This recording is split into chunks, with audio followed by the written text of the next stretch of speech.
Un petit délai, je pense. Bonjour Nadia, Bonjour Luc. comment ça va? Bah, ça va bien, merci. Écoute, Ravi d'être avec toi.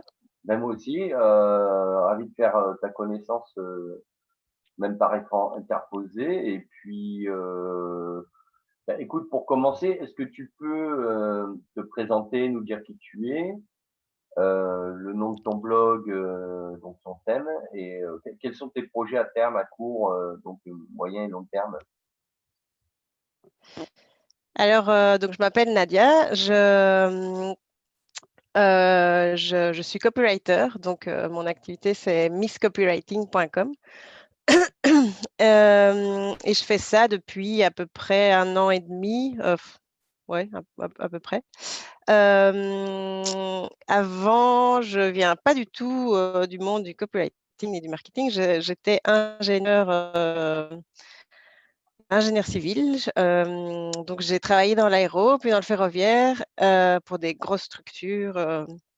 Et un jour, je me suis dit que j'avais plus envie de travailler pour ces grosses structures. Justement, j'avais envie de travailler pour moi, à mon compte, et plus pour des petits clients, des petites entreprises, start-up, petits entrepreneurs, pour les aider à évoluer dans leur projet. Et donc, de fil en aiguille, j'ai découvert le copywriting où j'ai fait une formation intensive pendant plusieurs mois et je me suis lancée. Et voilà comment est né Miss Copywriting.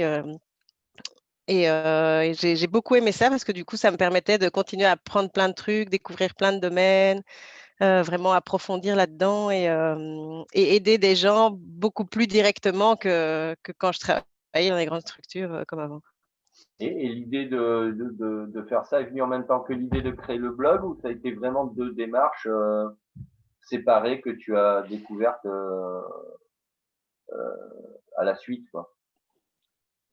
Ben, c'était donc l'idée de base, c'était de me lancer comme copywriter, mais en fait, c'est fortement lié parce que finalement, avoir une présence sur Internet sans avoir de blog, c'est vraiment compliqué, en tout cas, Mm. enfin, sauf si on est méga connu à la base, ce qui n'est pas mon cas.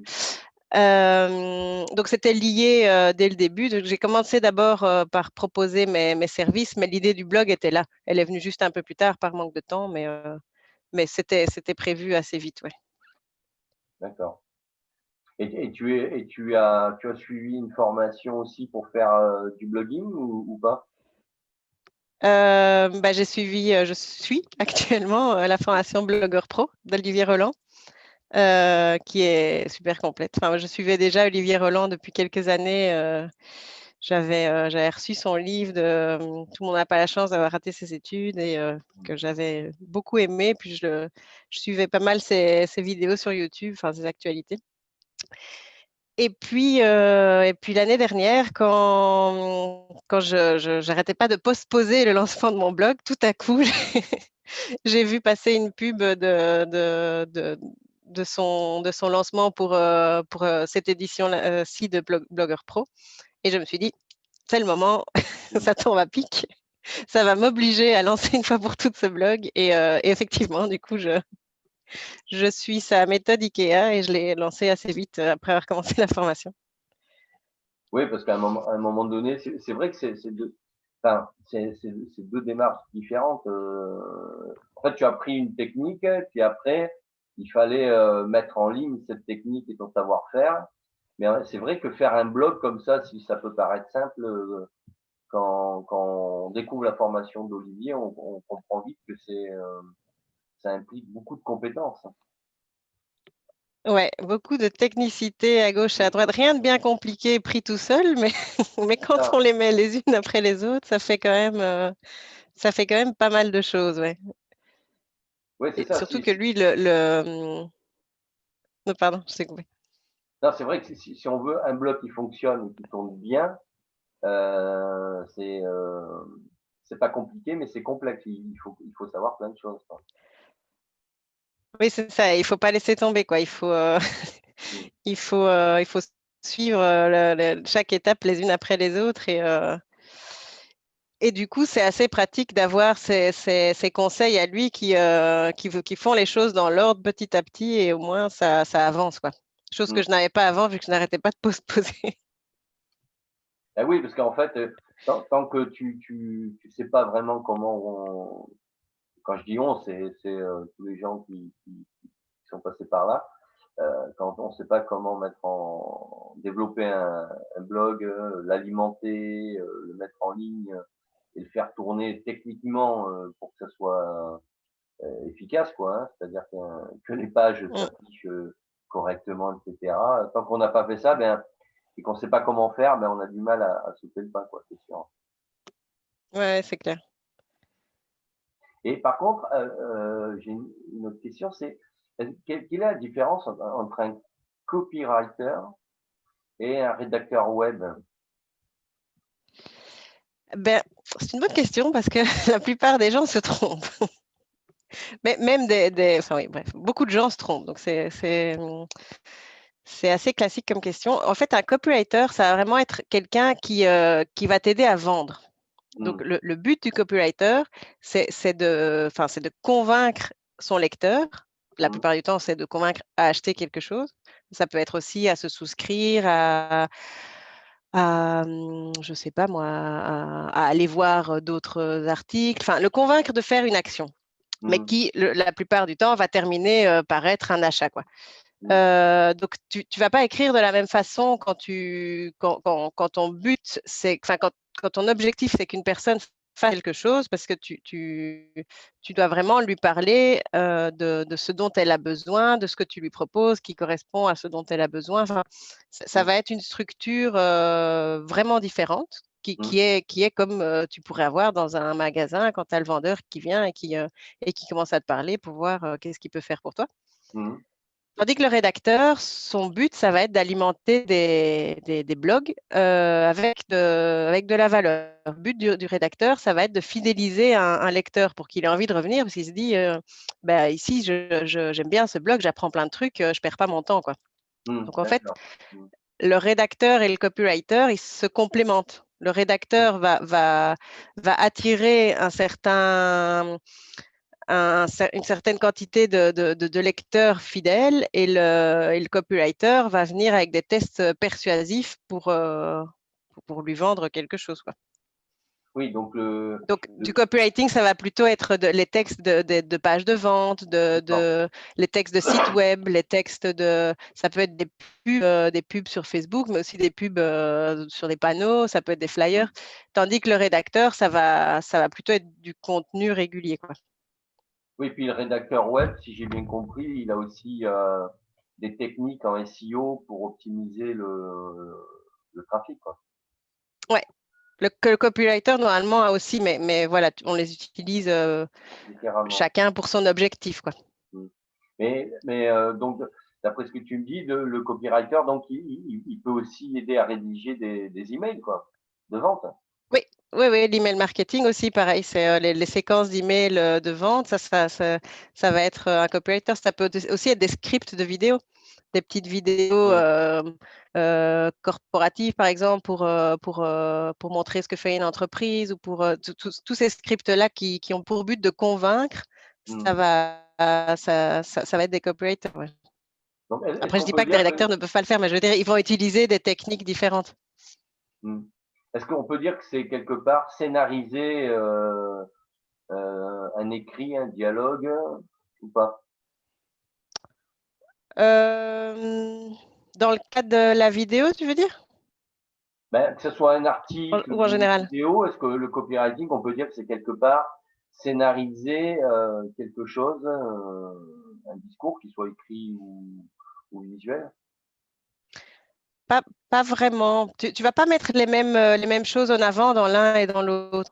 Mm. De, dans l'un, tu vas plutôt offrir plein de valeurs. Le rédacteur, il va t'apprendre des choses. Mm.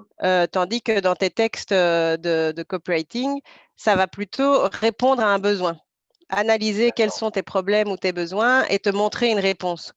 Donc, ça ne va pas vraiment être la même chose. D'accord. Donc, il y a Mais ça se quand même complète. une approche, ce qu'on appelle en pédagogie formation, il y a la méthode de la démonstrative, c'est-à-dire on fait une démonstration, c'est-à-dire qu'on part d'un constat, on prend un sujet et on démontre par A plus B comment le résoudre, quoi. On va peut-être pas le faire aussi clairement, mais oui, c'est un peu ça, ouais. C'est un peu ça C'est l'objectif, ouais. Ouais. d'accord. Et Tu là, pars donc, d'une situation qui a un problème ou un besoin et tu vas montrer en mettant en avant toute une série de bénéfices, d'avantages, de marches à suivre, que ce problème peut être résolu grâce à quelque chose, quoi. d'accord. Et est-ce que et là, tu l'as commencé quand exactement ton blog? Le blog, je pense que je l'ai commencé au mois de juillet. D'accord, oui, donc c'est encore récent. Et là, tu écris des articles à quelle fréquence à peu près? Un par semaine minimum? Ouais, j'en écris un par semaine. Parce que D'accord. ça me prend quand même un certain temps. Et du coup, vu que le but n'est pas quand même de délaisser les clients, je me suis fixé un par semaine. Ouais. D'accord. Oui, donc là, est-ce que tu as commencé à bâtir ton écosystème? Donc, tu parlais de Facebook, tu as une page Facebook. Est-ce que tu as déjà Ouais. commencé ta chaîne YouTube aussi? Non, j'ai pas encore commencé la chaîne YouTube. Ça ne saurait tarder, j'espère. Pour l'instant, je suis sur Facebook et sur LinkedIn, vu que ma clientèle c'est quand même du B2B. Donc ouais, pour l'instant, c'est les deux réseaux sur lesquels je suis. Mais Oui, donc, YouTube devrait arriver dans un moyen terme. Court, j'espère, mais moyen sans doute. d'accord. Oui, parce que tu dis donc ton avatar, c'est-à-dire ton client type potentiel, c'est plutôt un client qui vient du monde de l'entreprise? Ça peut être, donc oui, ça va être du B2B, mais ça peut être des startups, des petites entreprises, enfin, il y a pas vraiment de limite dans la taille, mais je veux dire, ça va plutôt être start-up, petite entreprise, entrepreneur, freelanceur qui lance une activité. Ouais, ça va plutôt être ça. Et donc plutôt en ligne, quoi, en fait. Pas que. Comment ça? Oui, Bah, pas que. Non. tu cites pas les entrepreneurs qui ont une activité en ligne, ça peut être aussi, Ah oui, oui, non, non, ça peut être tout le monde, mais ils ont une présence en ligne, mmh, euh, d'où le besoin de texte, parce que enfin, aujourd'hui, ça va plutôt être des textes pour Internet, mais ils peuvent avoir leur activité physique ailleurs. Oui, oui, c'est pas forcément une activité en ligne. d'accord. Et à terme, comment enfin, quels sont toi tes projets à terme avec ce blog? Parce que j'imagine que, bon, pour toi, c'est, comme beaucoup de blogueurs, d'ailleurs, c'est une vitrine. Mais à terme, est-ce que tu envisages de proposer également du coaching, des formations ou les 2, faire des webinars, par exemple?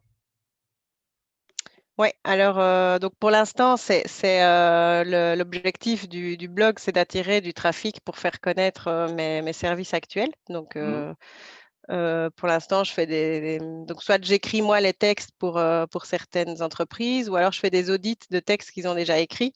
mmh, Euh, j'ai pas mal d'expérience dans les audits vu que j'étais quality manager avant, même si le secteur est différent, finalement les techniques sont plus ou moins les mêmes.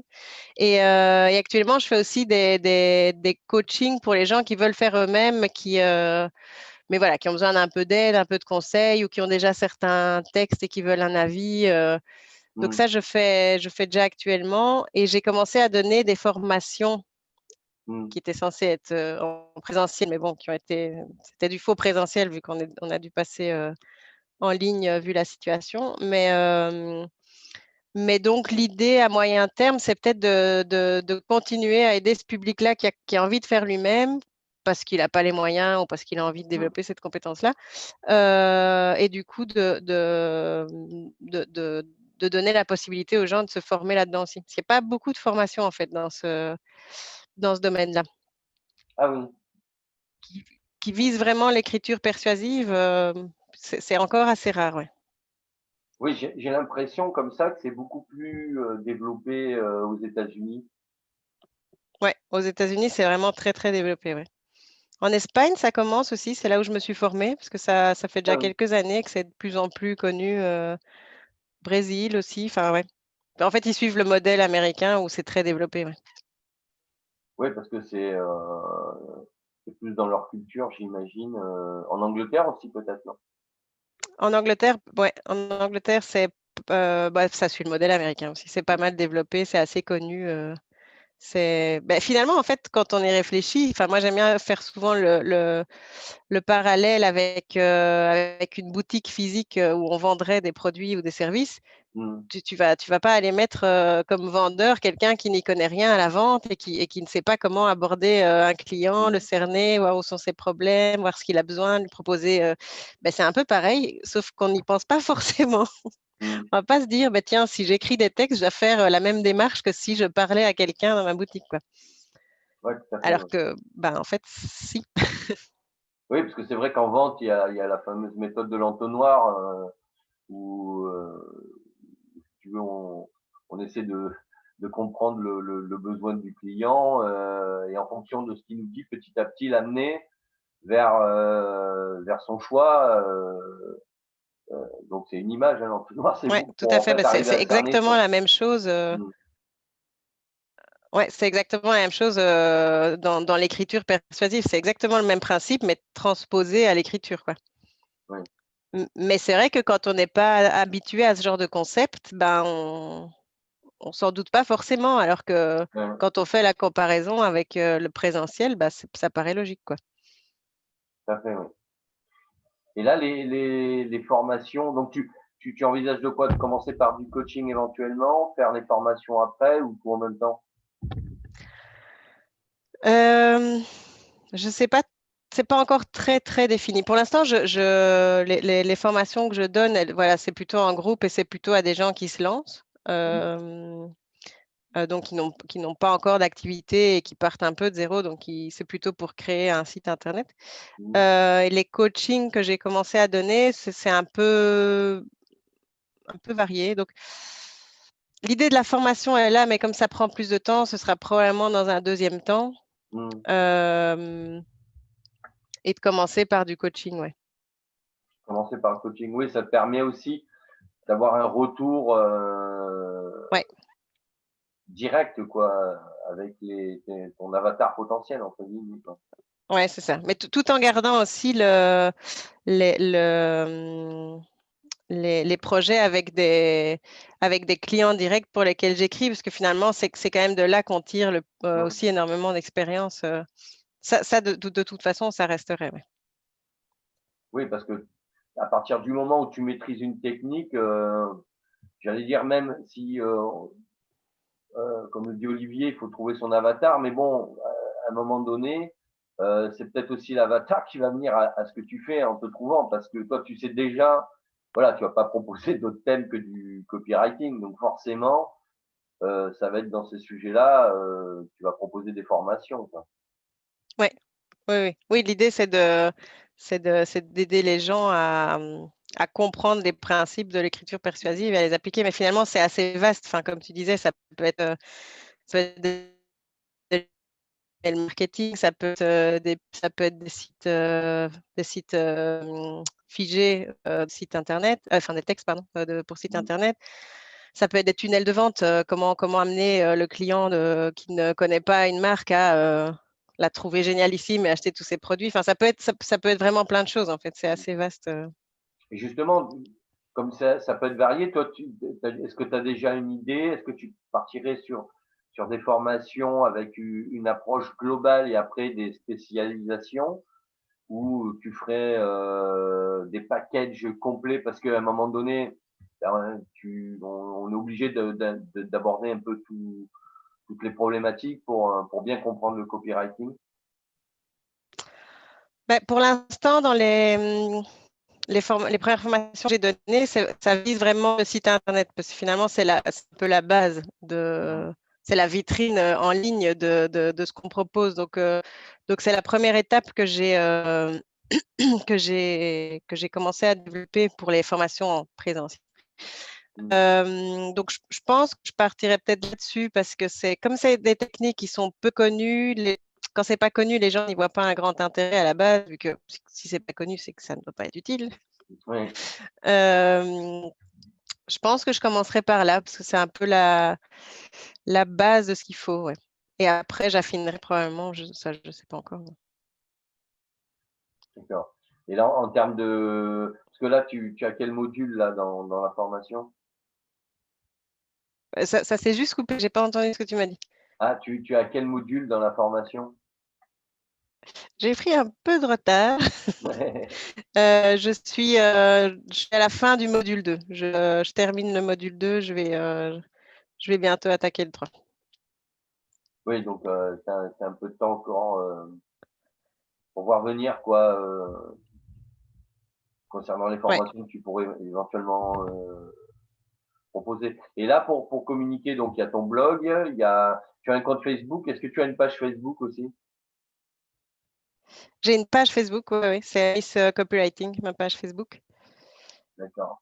Est-ce que Et tu as d'autres moyens de communication? Est-ce que tu envisages éventuellement de faire des webinars aussi? Parce que souvent, les gens, ils font pas la différence entre le coaching en ligne et des webinars. Le webinar, c'est un outil avec lequel on peut faire du coaching, ouais, mais après, le coaching, on peut le faire individuellement.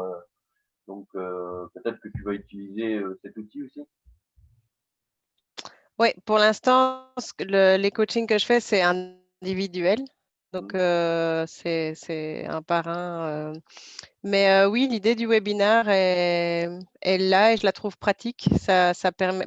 Finalement, en fait, ma formation qui était censée être donnée en présentiel, c'était un peu sous forme de webinaire, vu on a dû la passer en ligne. Il y a eu j'ai donné cette formation à tout groupe Mm.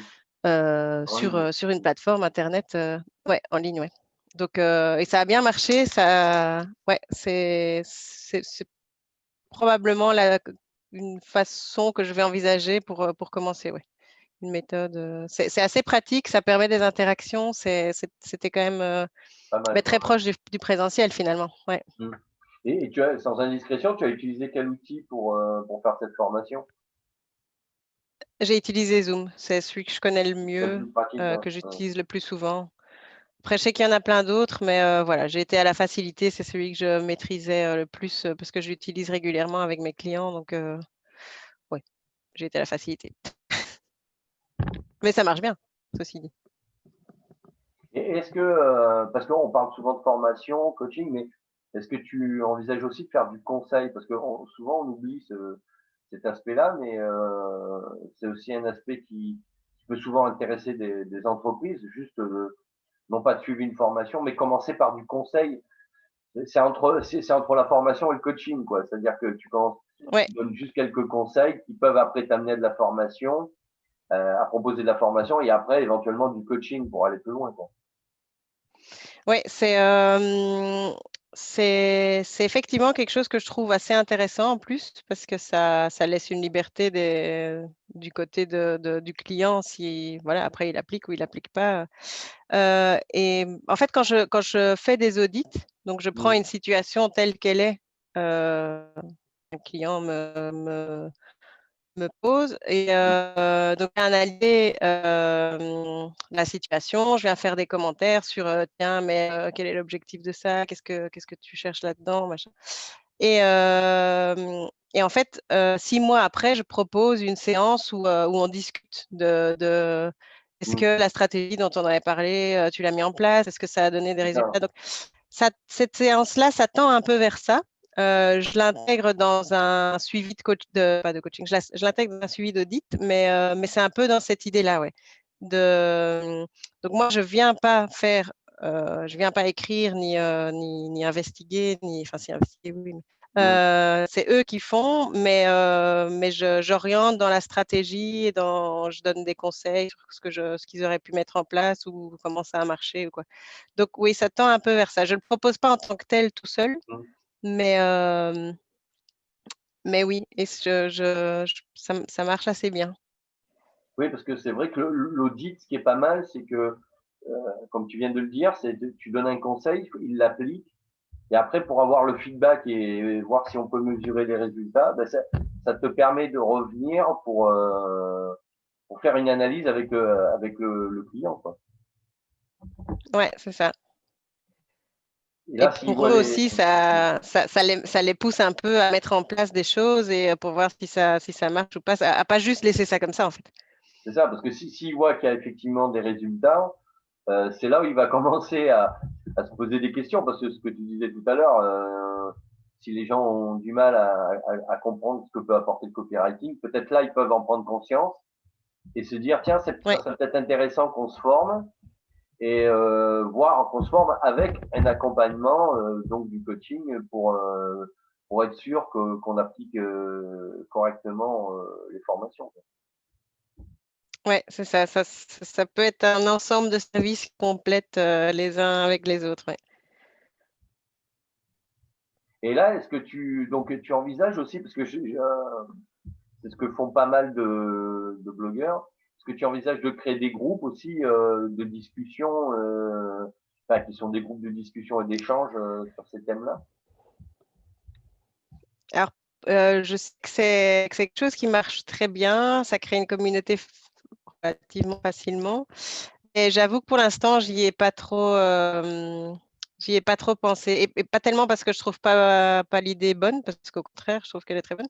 Mais c'est plus parce que voilà, tout prend du temps. Oui, oui, oui. Et c'est pas facile sur tous les tableaux en même temps.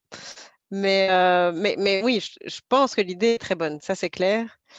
Après, ouais. Pour l'instant, j'ai pas encore prévu d'y consacrer du temps. Oui, c'est vrai que ça, c'est peut-être plutôt une démarche qu'on met en place quand on a déjà pas mal avancé sur le blog, qu'on a déjà notamment mis en place la chaîne. Parce que pour toi, est-ce que la chaîne, tu penses que tu le mettras en place comme un élément fort de ton écosystème ou ça sera juste un des trois piliers comme ça entre Facebook et le blog parce qu'il faut en avoir une? Non, non, je mise quand même pas mal dessus. Je pense que, en fait, dans mon blog, mon but, c'est vraiment d'expliquer un maximum de choses aux gens. Enfin, Mm. en lisant mes articles, mon but, c'est qu'ils arrivent déjà à mettre des choses en place. Mm. Et comme le format vidéo est quand même très, très consommé, je pense que ça peut aider des gens à assimiler mieux les concepts. Donc, je crois que c'est quelque chose qui peut vraiment marcher avec mon public. Donc, oui, oui, je pense que ce sera un élément important de mon système. Ouais. Oui, parce que d'après certains témoignages de blogueurs, ils disent bien que, alors pas tous en parlent, mais ceux qui en parlent disent qu'effectivement, depuis qu'ils ont mis en place la chaîne, ça a boosté leur trafic. Alors bon, sur la chaîne, mais également sur le blog, parce que ça accompagne, le visuel accompagne beaucoup l'écrit en fait. Ben, c'est ça, c'est plus facile à consommer, il suffit de faire play et C'est puis ça. les explications viennent toutes seules. Ouais, clairement, ça marche très bien et puis les statistiques le montrent, hein, Mm. le format vidéo, est au top depuis déjà un petit temps. Et je pense que dans mon thème qui est d'expliquer des concepts à mettre en place, Mm. ben, du coup, ça permet d'assimiler et en Mm. tout cas de bien compléter ce qui peut être écrit dans le texte, quoi. Mm. Donc, ouais, je pense qu'il faut qu'elle arrive vite, cette Mm. chaîne YouTube. Oui, parce que c'est vrai quand on parle de YouTube, souvent bon, on pense à faire à l'idée de faire des vidéos pour parler d'un sujet. Mais on peut également faire, enfin, entre guillemets, des extraits de formation gratuite sur des thèmes. Tu vois, Ouais, traiter un sujet en quelques minutes, quoi, et expliquer comment, voilà, une méthodologie en copywriting sur une vidéo de 5 à 10 minutes. C'est à peu près les formats que les gens regardent. ouais, Euh, je pense qu'il faut pas que ce soit trop long. Ouais. ouais. Et ça, c'est vrai que c'est un outil, comme tu dis, parce que tout le monde n'aime pas lire forcément des articles. Mm. Et c'est vrai que le fait de conjuguer les deux, d'ailleurs, je m'aperçois qu'il y a pas mal de blogueurs aussi dans un article, mettent la vidéo, en fait. Ouais, moi ça me plaît pas mal. Et enfin, je vais peut-être changer d'avis d'ici là, mais si je devais faire ma chaîne aujourd'hui, je crois que c'est ce que je ferais. que la vidéo vienne compléter l'article et inversement, que l'article complète la Mm. vidéo. Je trouve ça sympa parce que du coup, il y a les deux, quoi. C'est Enfin, ça. si celui qui veut lire, il lit, et celui qui veut regarder la vidéo n'est pas obligé de lire le texte. Mm. Je trouve que c'est un bon compromis. Ouais, parce que ça peut même, en fait, la vidéo, si elle dure, je sais pas moi, on va dire 8 minutes, elle peut même donner envie de lire l'article de manière détaillée, quoi, Ouais. derrière. Et c'est là où ça, Oui, c'est ouais, ça, en complément d'informations ou c'est ça. d'aller voir ce qui pourrait être dit en plus. Oui, oui, je pense que l'un travaille pour l'autre. Le texte va travailler C'est pour la ça. vidéo et inversement, quoi. C'est ça. Et Donc, c'est vrai que oui, dans oui, la vidéo, c'est. même mettre derrière en descriptif de la vidéo, tu mettre, je sais pas, une introduction de ton article ou pour pas que ça fasse non plus Ouais, doublon pour les moteurs de recherche, mais voilà, essayer de mettre une synthèse de l'article. Tu reprends dans l'article, tu vois, que ce soit la conclusion, l'introduction ou les deux. ouais, ouais, Et, qui plante un peu le décor de ce qui est hum, dit, ouais. Oui, c'est oui, vrai que, j'aime assez bien cette façon de faire là. Si, ouais, je te hum, dis, si je devais commencer aujourd'hui, c'est comme ça que je ferais. Après, peut-être hum. que d'ici là, je changerai d'avis, mais non, j'aime bien ça, ouais. Et est-ce qu'aujourd'hui tu as déjà un e-book, quelque chose un document que l'on peut télécharger sur ton blog? Non, j'ai pas d'e-book parce que parce qu'aujourd'hui, mon public, c'est plutôt des entreprises Hum, et donc plutôt des gens qui veulent faire, qui veulent pas hum, forcément apprendre les concepts. hum, Par contre, j'ai un quiz, mais qui aujourd'hui, pour le coup, enfin, n'est pas en ligne parce que enfin, bref, je suis en train de changer les choses, mais qui devrait l'être d'ici quelques jours. hum, Un quiz plutôt l'objectif de ce quiz, c'est que les gens se disent, tiens, mais c'est des concepts où j'avais pas forcément réfléchi que j'avais besoin de hum, ça pour écrire mes textes. Donc, hum. c'est quelques questions pas très longues pour mettre un peu en évidence, ah tiens, j'avais besoin de ça pour savoir ce que je devais écrire, et tiens, ah bah ça, j'ai pas encore fait non plus. Enfin, voilà. Mais très rapide et avec quelques conclusions mettant en avant quelques concepts. D'accord. Mais on peut s'abonner, non, il me semble, sur ton blog? Oui, oui, oui. Pour l'instant, on peut s'abonner à une newsletter, mais voilà, le quiz d'ici demain ou la semaine prochaine sera de nouveau en ligne. Il y était, mais j'ai dû l'enlever. Mais donc oui, il y a une newsletter et il y a ce petit quiz de niveau. D'accord. Donc quand il sera à nouveau en ligne, pour le télécharger, il suffira de mettre son prénom, son email, Prénom et adresse email, ouais. de cliquer sur recevoir. Ouais, Donc là, c'est ça, ça on le renverra directement au quiz. dans la boîte aux lettres, hein, dans la boîte d'email, on reçoit le document, quoi.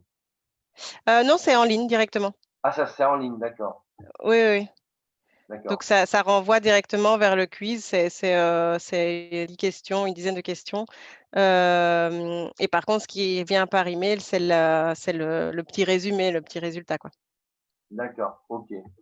Et pour Et la, l'idée, ça par contre, c'est pas encore mis en place, mais l'idée, c'est que après, il y ait une espèce de petite infographie qui soit envoyée aussi, mettant en lumière certains concepts un peu plus visuellement, quoi. d'accord. Donc après, comme tu dis, donc quand tu parles de newsletter, c'est-à-dire que on peut s'abonner à ton blog en rentrant son là aussi prénom, email, et Ouais, ça veut dire que dès que tu publies un article ou une vidéo ou quelque chose sur c'est ton ça. blog, on le reçoit là aussi sur ton email. Ouais, voilà, j'envoie un petit email. Parfois, je mets un peu plus d'infos, je raconte une Mhm. histoire. Ouais, pour l'instant, c'est l'idée. Ouais. Et c'est quoi les rythmes aujourd'hui donc tout ça c'est automatisé la newsletter, donc ils reçoivent quoi, un email par semaine, deux? Ouais. En général, c'est le jour où j'ai publié l'article. Parfois, c'est le lendemain. Cette semaine, par exemple, je vais l'envoyer aujourd'hui et j'ai publié Hmm, l'article hier, mais ouais, le jour même ou le lendemain. Ouais. d'accord. Ouais, le but, c'est pas non plus de spammer, c'est plus Ouais. voilà, dire si vous voulez, il y a ce type d'infos là dans mon nouvel article. Si de temps en temps il y a des actualités, ben, je les rajoute, mais plutôt dans cette newsletter là. L'idée, c'est pas d'envoyer trop ouais, pas de déranger, Email, quoi, ouais. plutôt d'informer. Hmm. Bah, c'est vrai qu'il n'y a rien de plus pénible que de recevoir des emails avec derrière des choses qui sont pas vraiment intéressantes et qui saturent un peu les boîtes email et que c'est plus judicieux d'envoyer un email quand il y a quelque chose vraiment d'intéressant, quelque chose à dire, quoi. Ouais, voilà, Après, il y a toutes sortes de techniques hein, en email Ouais. marketing. Il y a aussi des techniques qui te disent envoie un email par jour, ça va se permettre à marcher, un email de quelques minutes. Effectivement, parfois, ça porte ses fruits avec certains types de publics. Mais voilà, j'estime que mon public, le public auquel je m'adresse est en train de découvrir petit à petit l'intérêt du copywriting. Donc, mon but, c'est pas non plus de Mm. le submerger d'infos tout le temps. Enfin, je pense que ça n'aurait pas d'intérêt. Oui, puis il faut que ce soit adapté à son écosystème parce que moi je vois, Ouais, il y en a qui ont seulement une chaîne YouTube, qui n'ont pas de blog. Ils envoient un email tous les jours parce qu'ils font une vidéo tous les jours, mais ils n'ont pas de blog. Alors que quand tu as un blog, tu as déjà de la matière et si les gens sont abonnés ouais, à c'est ton ça, blog, ouais. ils ont déjà de quoi aller lire pour avoir plein d'infos, quoi. Donc, t'es pas obligé d'envoyer un email quotidien, quoi. Ouais, tout à fait. Il faut qu'il y ait une certaine logique dans tout le système, quoi. Ouais. Mm. Ok, ben super. Ben, est-ce que tu vois autre chose à rajouter pour parce que le temps passe vite, hein, et est-ce que tu vois quelque chose à rajouter pour conclure cet entretien?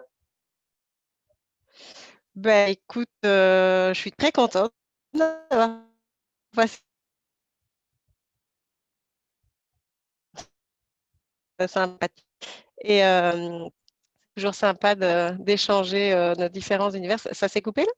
Ah non, tu m'entends? Là, c'est entrecoupé, mais je pense qu'après à l'enregistrement, ça passera.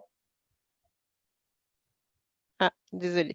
Mais donc voilà, non, je voulais juste te remercier pour cet échange. C'était très agréable. Écoute, c'est moi qui te remercie pour ta disponibilité. Puis, il me reste plus qu'à te souhaiter ben, une bonne fin de journée, bonne continuation et plein de bonnes choses pour ton blog et ta future chaîne. Ben oui, également. Merci beaucoup. À bientôt, Nadia. À bientôt. Salut. Salut.